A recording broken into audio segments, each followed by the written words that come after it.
দুয়া অসম্ভবকে সম্ভব করার হাতিয়ার। আল্লাহ তাআলা বলেন, আমাকে ডাকো, আমি তোমার ডাকে সাড়া দেব। সূরা মুমিন আয়াত নং 7।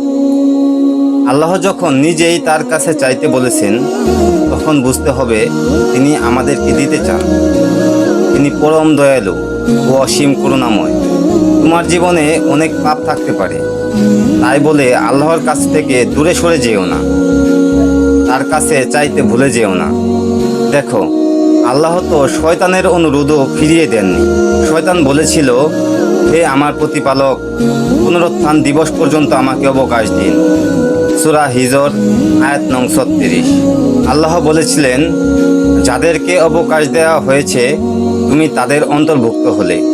সূরা হিজর আয়াত নং 37। আল্লাহর জন্য কিছুই অসম্ভব নয়।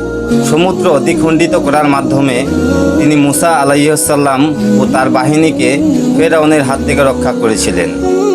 তাই শয়তানের প্ররোচনায় কান দিও না। কোনো গুনাহ হয়ে গেলে আল্লাহর সামনে সিজদায় লুটিয়ে পড়ো, ক্ষমা চাও। আল্লাহ তোমাকে ভালোবাসেন যদি তুমি ক্ষমা চাওয়ার মাধ্যমে তার কাছে ফিরে আসো।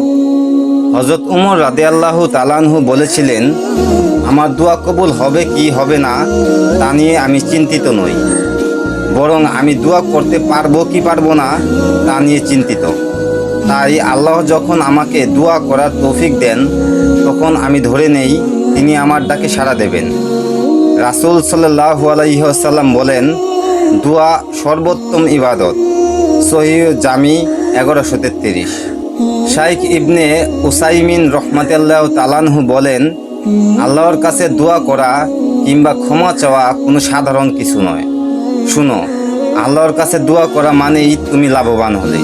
কারণ হয় তুমি যা চেয়েছো আল্লাহ তা দেবেন, না হয় তিনি অমঙ্গল কিছু থেকে তোমাকে রক্ষা করবেন। আর তুমি যা চেয়েছিলে এটি তার চেয়েও উত্তম, অথবা পুনরুত্থান দিবসে তোমাকে এর জন্য পুরস্কৃত করবেন। অতএব আল্লাহর কাছে যে চায় তাকে তিনি কোনোভাবেই নিরাশ করেন না। আল্লাহ তাআলা আমাদের বেশি বেশি দোয়া করার তৌফিক দান করুক। আমিন।